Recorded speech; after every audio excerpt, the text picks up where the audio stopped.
मतलब ये दीवार थी ही नहीं, ये अंधेरा था ही नहीं, ये अंधेरा था सिर्फ उस डर की वजह से, जो रूट कॉज है हमारी सारी की सारी प्रॉब्लम्स का। अगर किसी तरीके से यहां पर बैठे हुए हम जितने भी लोग हैं, इमेजिन करो एक बार कोई हाइपोथेटिकल सिचुएशन, आपके अंदर से डर निकल जाए फेलियर का, डर निकल जाए कामयाब ना होने का, तो कोई रोक सकता है आपको कामयाब होने से? सोच के देखो। एक क्रिकेटर है, उसके अंदर से डर निकल जाए आउट होने का, उसको कोई आउट कर सकता है? हा? एक डांसर है, उसके अंदर से डर निकल जाए हारने का, उसको कोई हरा सकता है? नहीं हरा सकता। और वो कौन हो सकता है? सिर्फ एक बच्चा, और वो बच्चा हम सबके अंदर जिंदा है। करना है तो क्या करना है? अपने उस डर से परे निकलना है, उस डर की दीवार के परे निकलना है। उसको तोड़ना नहीं है, क्योंकि वो है ही नहीं, तोड़ोगे किसको? जब दीवार है ही नहीं तो उसको तोड़ोगे कैसे? जो चीज है उसको तोड़ोगे ना। डर नाम की कोई चीज है ही नहीं, एक इमेजिनेशन है जो चारों तरफ से खड़ी हुई है। वो खड़ी क्यों हुई है? अब आते हैं उसके रूट कॉज पे, वो आई कहां से? अगर एक वर्ड में मैं बताऊं, एक वर्ड में, इसको ध्यान से सुनना, वो है कंपैरिजन। जब भी हम अपने आप को किसी और से कंपेयर करते हैं, या हमारी आज की जो सिचुएशन है उसको किसी और सिचुएशन से कंपेयर करते हैं, या अपने आप को अपने आप से ही कंपेयर करते हैं, राइट? ये तीन वजहें हैं, इसके अलावा कोई चौथी वजह नहीं है। अगर इन तीन वजहों को हम समझ जाएं और इसको समझ करके अगर हम इसके परे निकल जाएं, तो डर नाम की चीज खत्म, फिर हमें कोई नहीं हरा सकता। इनफैक्ट हमें जीतने का लालच ही नहीं है ना, तो कोई हराएगा कैसे? हरा उसको सकते हैं जिसके अंदर जीतने का लालच हो। Comparison. I'll give you a real life example and I'll ask you, then I hope you will be able to relate it in a better way. एक डांस कंपटीशन हो रहा है, चार जो कंटेस्टेंट्स है ना, चारों एक जैसा डांस करते हैं टेक्निक वाइज, एक जैसा सीखे हुए हैं, एक ही गुरु से सीखे हुए हैं, और बिल्कुल चार फाइनलिस्ट हैं। एक जो है वो डांस करने वाला है, फाइनल्स है, आज या तो हार है या जीत है। एक जो पहला वाला है वो डांस करने वाला है जजेस को खुश करने के लिए और ऑडियंस को खुश करने के लिए। उसका यही मकसद है कि किसी तरह से जजेस को खुश कर दूं, ऑडियंस को खुश कर दूं, जीत जाएगा, जीत जाऊंगा। उसके चारों तरफ क्या होंगी? दीवारें होंगी, होंगी होंगी ना। और वो दीवारें किस चीज की होंगी? जरा अपने आप को सिचुएशन में डाल के देखो, किस चीज की दीवारें होंगी? डर की दीवारें, कि अगर जजेस खुश नहीं हुए तो क्या होगा, ऑडियंस खुश नहीं हुई तो क्या होगा, हार जाऊंगा, मैं तो जमीन पे चला जाऊंगा, वापस से उसी दुनिया में चला जाऊंगा जहां से मैं ट्रैवल करते करते 1 साल लगा करके यहां तक पहुंचा हूं, वापस वहीं गिर जाऊंगा, उसी खाई में पहुंच जाऊंगा। मतलब इतना ऊपर तो आ गया, लेकिन डर भी उतना ही बड़ा है, दीवारें उतनी बड़ी हैं चारों तरफ। दूसरा आदमी, वो आज परफॉर्म करने वाला है अपने बाकी के जो कंटेस्टेंट्स हैं उनको हराने के लिए और उनसे जीतने के लिए। उसके चारों तरफ क्या होंगी? दीवारें होंगी, दीवारें होंगी। वो उनको हराने के लिए डांस करना चाहता है, उनसे जीतने के लिए डांस करना चाहता है। मतलब अगर उसका पोटेंशियल 100 है और सामने वाले का 10 है, तो उसका बेंचमार्क 10 है, 100 नहीं है।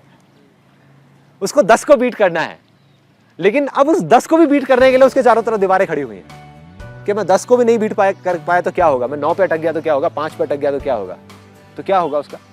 अटक गया, दीवारें दीवारें, अंधेरे में नाचने वाला है वो। तीसरा आदमी, जो तीसरा फाइनलिस्ट है, वो डांस करने वाला है, उसको कोई फर्क नहीं पड़ता जजेस का, उसको कोई फर्क नहीं पड़ता ऑडियंस का, उसको कोई फर्क नहीं पड़ता बाकी कंटेस्टेंट्स का, लेकिन उसको फर्क पड़ता है अपनी लास्ट परफॉर्मेंस का। सेमीफाइनल्स में जो उसने करी थी, उसके हिसाब से उसकी बेस्ट परफॉर्मेंस थी, उसके हिसाब से वो परफॉर्मेंस उसने बचा के रखी हुई थी, लेकिन सेमीफाइनल्स में उसने कर दी, उसका बेस्ट डांस उसने कर दिया। तो अब उसको आज नाचना है अपनी उस परफॉर्मेंस को पीछे छोड़ने के लिए, मतलब कि उसको उससे बेटर परफॉर्म करना है। क्या है उसके चारों तरफ?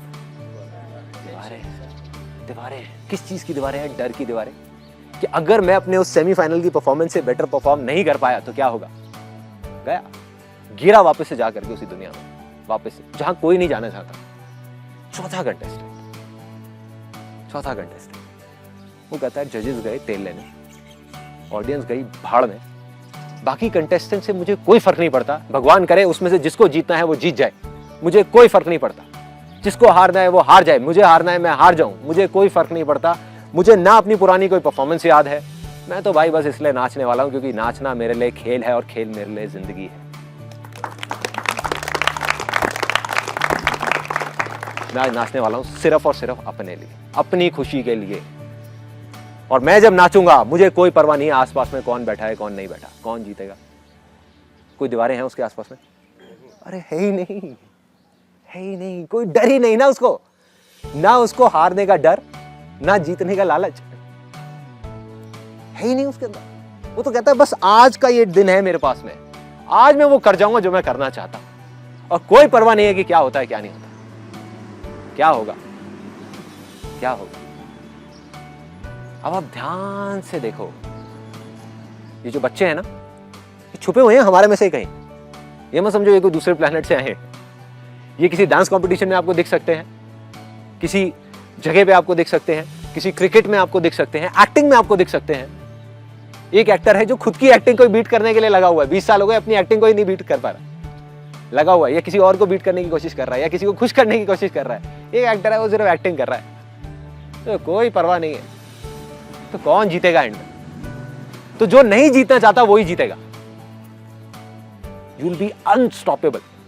आप जिस भी फील्ड में होगे, जो भी कर रहे होगे, यू विल बी अनस्टॉपेबल। किसी भी फील्ड में आप उठा करके देखोगे, आपको 3 तरह के लोग मिलेंगे। एक वो जो फेलियर्स हैं, उनमें डर सबसे ज्यादा है, सबसे ज्यादा है, क्योंकि वो डरे हुए हैं कि हम आगे नहीं बढ़ पाए तो क्या होगा, नहीं बढ़ पाए। वो ये नहीं समझ पा रहे हैं हम अपने डर की वजह से नहीं बढ़ पा रहे। अगर किसी तरीके से डर को हटा दिया जाए तो हम आगे बढ़ जाएंगे। एक वो जो मीडियोकर है, एक वो जो अनस्टॉपेबल है। चाहे पेंटिंग में उठा करके देख लो, चाहे इसमें, चाहे उसमें, आर्ट में, किसी भी चीज में, बिजनेस में उठा करके देखो, those are unstoppable. Those are the people जिनके अंदर डर नाम की कोई चीज ही नहीं है। जिसके अंदर हल्का सा भी डाउट है, जिसके अंदर हल्का सा भी डर है, वो गया। आज वो कहीं पर भी है, वो गिर सकता है। देखो क्या होता है ना, आज आप दीवार के इस तरफ खड़े हो, मैं इस तरफ खड़ा हूं, बस इतना सा फर्क है। एक ना एक दिन आप इस दीवार के इस तरफ आओगे, तब आप आकर के देखोगे उन सब चीजों को जिस चीज के बारे में मैं आपको बता रहा हूं। मतलब हमको लगता है कि जिस आदमी के पास में जितनी सक्सेस है, जितना पैसा है, वो उतना ही खुश है। अगर ऐसा होता तो आज सबसे ज्यादा खुश लोग यूएस में होते, जहां हम इंडिया के लिए रोते रहते हैं ना कि इंडिया में ये प्रॉब्लम है, वो प्रॉब्लम है, वो प्रॉब्लम है। अच्छा, ये सारी प्रॉब्लम्स ठीक हो जाए तो हम खुश हो जाएंगे। यूएस में तो नहीं है, वहां इतने दुखी क्यों है लोग? दैट मीन्स इन सीढ़ियों पर चढ़ने से कुछ नहीं होने वाला। चाहे हमारी कंट्री है वो आगे बढ़े, चाहे हम एज अ पर्सन आगे बढ़ते चले जाएं, बढ़ते चले जाएं, बढ़ते चले जाएं, जब तक वो डर हमारे अंदर से नहीं जाएगा तब तक कुछ नहीं होने वाला। आप किसी भी लेवल पे हो, चाहे आप नीचे हो चाहे ऊपर हो, मतलब ये लेवल्स को ही छोड़ना होगा। Then you will get something which is beyond imagination. Then you will reach a state जहां पर आपके पास सब कुछ होगा बट कोई लेवल नहीं होगा। आज मेरे पास सब कुछ है लेकिन उसको खोने का डर नहीं। मतलब आज अभी हम यहाँ पर बैठे हुए हैं, अगर कल मेरे पास जो भी कुछ है, right from my car to my house to my bank balance to my company, सब कुछ बंद हो जाए, सब कुछ खत्म हो जाए, मैं तब भी हंस करके आपके साथ में यहीं पे बैठा हूँ और हंस करके बातें कर रहा हूँ। या यहाँ पर नहीं होगा तो किसी हिल स्टेशन पे, कसौली में ऊपर जाकर, मॉल रोड है ना, वहाँ पर जा करके आपकी फोटोग्राफ खींच रहा हूँ, स्माइल 10 रुपए देना है। प्रॉब्लम क्या है? प्रॉब्लम क्या है? राइट। और वो डर नहीं है मेरे अंदर, इसलिए मैं खुल के वो कर पा रहा हूँ जो मैं करना चाहता हूँ। नहीं तो मेरी सिचुएशन में ऐसे लाखों लोग हैं, लाखों बिजनेसमैन हैं पूरे वर्ल्ड में, जिनके पास आप जाओ, जा करके बोलते हैं हमारे पास टाइम ही नहीं है। किस चीज का टाइम नहीं है? अपनी हेल्थ के ऊपर टाइम देने का टाइम नहीं है, हा? वो करने का टाइम नहीं है जो हम करना चाहते हैं। तो भाई किस चीज का टाइम है तुम्हारे पास? किस चीज का टाइम है? किस वजह से नहीं कर रहे? सीधा बोलो ना कि डर की वजह से नहीं कर रहे। डर है कि कहीं हम ये जो हाथ में है वो खो ना दें। डर है कहीं ये पंगा लेकर के वो चीज ना खत्म हो जाए जिसको करने में हमको 10 साल लगे। और डर ही नहीं है, ना आज है, ना तब था, ना कभी होगा। इसलिए आज ये सब कुछ है मेरे पास। Simple simple. So my simple question to all of you, क्या है वो तरीका जिससे हम अपने डर को निकाल सकते हैं? या क्या प्रॉब्लम है जिस वजह से वो डर नहीं निकलता? कैसे निकल सकता है वो डर? If you live in a society, so you interact with people, there are circumstances which are beyond your control, and once in a while वो आता है आपके अंदर, थोड़ा सा ऊपर उफान मारता है, आगे चलने को कहता है, बट कुछ circumstances ऐसे होते हैं जो आपके कंट्रोल से नहीं होते हैं, वो फिर धीरे धीरे दबने लगता है। मुझे ऐसा लगता है। Your point is very valid कि जब circumstances ऐसे होते हैं तब हम उस दीवार को नहीं तोड़ पाते। बट सवाल ये है कि आपसे भी बुरे सर्कमस्टांसेस से लोगों ने निकल करके आसानी से, मुश्किल से नहीं, आसानी से उस दीवार के उस पर ही गए हैं। वो कैसे गए हैं? जैसे जैसे हम बड़े होते जाते हैं, वो जो इंटेलेक्ट होता है, जो बुद्धि होती है, कुछ ज़्यादा ही काम करने लगती है। तो हम अपने आप में ना बहुत सारे, जैसे जैसे बड़े होते जाते हैं, क्राइटेरियाज थोपते रहते हैं कि नहीं यार हाइट हो तो इतनी हो, वेट हो तो ऐसा हो, गोरा होना चाहिए, ऐसा होना चाहिए, वैसा होना चाहिए। यहाँ पे मैं इस बात को कहना चाह रहा कि खुद को अप्रूव करना, खुद को आईने में देना, एक्सेप्ट करना और अप्रूव करना कि मैं जैसा हूँ, क्योंकि समय भी बदलता रहता है, हम भी बदलते रहेंगे। I think what you have done is you have hit the bullseye. आपने एक वर्ड यूज़ किया जो हमारी बुद्धि है, हमारा जो इंटेलेक्ट है, जब वो बीच में आ जाता है तो डर आना ही आना है। ये जो डर का काम है ना, ये इस दिमाग का है। जानवरों के अंदर डर होता है क्या? या अगर किसी चीज़ का डर होता भी है तो टेम्पररी होता है, आया और गया। हमारा डर परमानेंट है और वो डर बढ़ता रहता है। किसकी वजह से हो रहा है? ये माइंड की वजह से हो रहा है। तो सोल्यूशन आपकी उस बात के अंदर ही छुपा हुआ है। बाकी तो हज़ार बातें हो सकती हैं, बाकी हज़ार चीज़ें हो सकती हैं। I am getting to the root cause कि मैंने उस दीवार के परे कैसे निकला, या कोई भी निकला होगा तो कैसे निकला होगा। उस चीज़ के ऊपर I been working since such a long time, और निकल करके जो एक चीज़ समझ आई वो है फेथ। फेथ, उसकी जो पावर्स हैं दैट इज बियॉन्ड इंटेलेक्ट। तो किसी तरीके से अगर आप इस इंटेलेक्ट के परे निकल जाओ, इस माइंड के परे निकल जाओ, तो आप जीत गए। सो इन सिंपल वर्ड्स, कुछ ऐसी चीज जो आप करना चाहते हैं लाइफ में, जैसे बच्चे जो करना चाहते हैं, अगर लॉजिकली आप समझने की कोशिश करो, आपको समझ नहीं आएगा कि वो कर क्यों रहे हैं ऐसा, राइट? किसी को समझ नहीं आएगा, बट उनको मजा आ रहा होता है और वो कर रहे होते हैं और वो बहुत खुश होते हैं और वो आगे बढ़ते चले जाते हैं, सीखते चले जाते हैं। इनफैक्ट बच्चों की सीखने की जो स्पीड है वो बड़ों से बहुत तेज है। जो चीजें सीखने के लिए इंपॉर्टेंट होती हैं वो बच्चे कुछ सालों के अंदर अंदर सीख जाते हैं, उसके बाद हम सीखते ही क्या है? सीखते ही क्या है? आई फील कि जो मेरे पेरेंट्स मुझे कॉन्फिडेंस नहीं दे पाए, साइकिल चलाओ तो भाई गिर जाएगी, चोट लगेगी, मत चलना, स्विमिंग ना ना ना ना, इतने लोग मरे, इतने बच्चे मरे, कभी पानी से इतना फियर बैठ गया कि ना ना ना ना ना। तो today I am a mother of a child and I every now and then I give her a confidence. No beta, you are the best, you know, you are the best child in the universe, you can do it.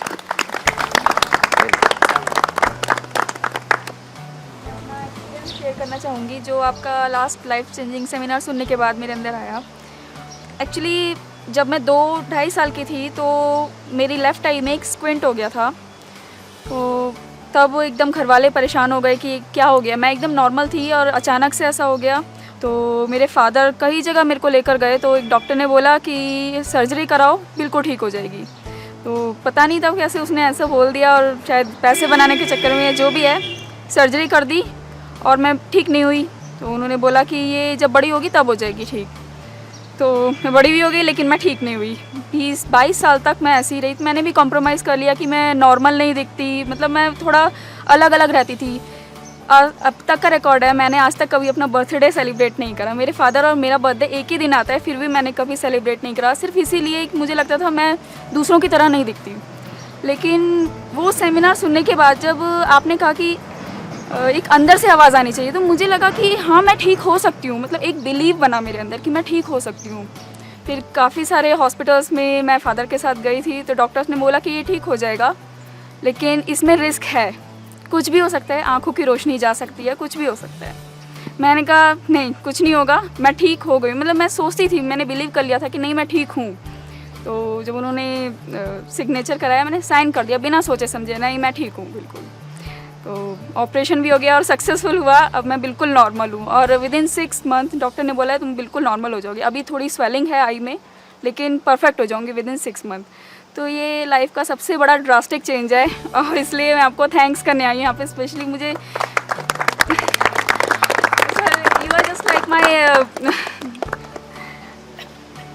आप जो कह रहे हो ना कि मेरी वजह से कुछ हुआ, मैं आपको बिल्कुल सच बोलूँगा, मेरी वजह से कुछ भी नहीं हुआ। जो हुआ आपके उस अनशेकेबल फेथ की वजह से हुआ, जिस फेथ की अभी बात हो रही है। अभी आपने पूछा ना वो कैसे आता है, आंसर मिल गया। कैसे आता है वो फेथ? वो फेथ आया अंदर से, भोलेपन की वजह से, उस बच्चे की वजह से, उस बड़े आदमी की वजह से नहीं जो हमको कंफ्यूज करता है, जो दिमाग ज्यादा लगाता है। जो दिमाग लगाएगा वो चलता जाएगा चुपचाप। जो दिमाग नहीं लगाएगा, दिल में किसी भी चीज को मान लेगा, चाहे वो बेवकूफी भरी हो। मैं कहता हूं आप मान करके तो देखो कि मैं हवा में उड़ सकता हूं, और कूदो। अगर आप मान गए ना और डाउट नहीं हुआ, आप उड़ोगे हवा के अंदर, उड़ोगे बिना पंखों के, उड़ोगे। मैं ये कहना चाह रहा कि sir in her case God has answered her prayers through you. You became a medium. Okay? But अगर हमें अब खुद का डॉक्टर बनना है, जैसे मान लीजिए अभी हमारी लाइफ में कोई प्रॉब्लम आ रही है, किसी को बैंक बैलेंस बढ़ाना है, किसी को हेल्थ बढ़ाना है, किसी को लाइफ पार्टनर ढूंढ रहा है वगैरह वगैरह, तो मैं चाह रहा सर कि वो जो फेथ है वो जो बोलते हैं ना इंटरनल ट्रिगर, वो जो बोलते हैं वो कैसे है? देखो मैं क्या कह रहा हूँ, इन्होंने जंगल में आग लगा दी, उसमें मैं एक चिंगारी था, मान लिया, पर चिंगारी सिर्फ एक नहीं है, लाखों चिंगारियां हैं। Sandeep Maheshwari is just one of those चिंगारीज। अरे ये चिंगारी ने तो बहुत जगह जंगल आग लगाई, लेकिन हर जगह जंगल में आग लगी क्या? नहीं लगी ना। तो आप भी अगर अपने भोलेपन को ओपन रखोगे, अपने अंदर के बच्चे को जिंदा रखोगे, तो आपको तो चिंगारियां ही चिंगारियां दिखेंगी। वो चाहे यहाँ से आए, चाहे वहां से आए, चाहे किसी बुक से आए, चाहे वहां से आए, चाहे किसी की कोई बात सुन के आए, चाहे बिना बात सुने आए, चाहे अंदर से आए, चाहे कहीं से भी आए, किसी और सोर्स से आए, वो आपको नहीं पता कहाँ से चिंगारी आएगी। ठीक है। छोटा सा इंसिडेंट हुआ था, like I was in graduation, then happens कि आई वाज वेरी टेंस्ड कि my college was not that good, I was really very tensed कि यार कहाँ मैंने एडमिशन ले लिया, बिकॉज मेरी स्कूलिंग बहुत अच्छी थी तो कॉलेज अच्छा नहीं था। फाइनली जब बहुत ज़्यादा टेंशन में थी कि क्या करना है क्या नहीं करना है, तो ऐसे ही रोड पे I was sitting in a park, there was a kid who was eating a softy cone, और वो कोन ऐसे नहीं खा रहा था जैसे हम लोग खाते हैं ऐसे सिंपली। उसने क्या किया था, उसने कोन को नीचे से काटा था, मतलब वो जो किड थी उसने ऐसे नीचे से काटा, and she was trying to suck that ice cream. तो I also purchase that ice cream from there only, and I started eating the way she was eating. वहाँ पे पार्क था, तो एक अंकल ऐसे ही वॉक कर रहे थे, he was smiling because I was doing the same stuff as if जो एक छोटी सी किड कर रही थी। तो उन्होंने मुझे एक बात बोली, बोलते हैं बेटा मुझे लग रहा है आपके फेस से कि आप थोड़ा सा टेंस हो, और ये जो आप अभी ट्राई कर रहे हो इसको लाइफ में कभी ब्रेक मत होने देना, बिकॉज आज तुमने एक बच्चे से कुछ सीखा है और एग्जैक्टली तुम्हें ये चीज़ बहुत आगे लेके जाएगी, क्योंकि अभी तुम्हारे टेंशन के मोमेंट में भी ये जब तुम एक छोटी सी चीज़ ट्राई कर रहे हो तो इससे तुम्हें खुशी मिल रही है। When you can get some happiness in such a tension moment from a small kid, तो खुद एक चीज़ सोच के देखो कि अगर तुम्हारे अंदर का बच्चा जिंदा रहे तब तुम खुद कितने खुश रह सकते हो। एग्जैक्टली सक्सेस क्या है, ये आपका ये खुशियाँ, बट हर एक बंदे की लाइफ में सक्सेस का एक टारगेट होता है।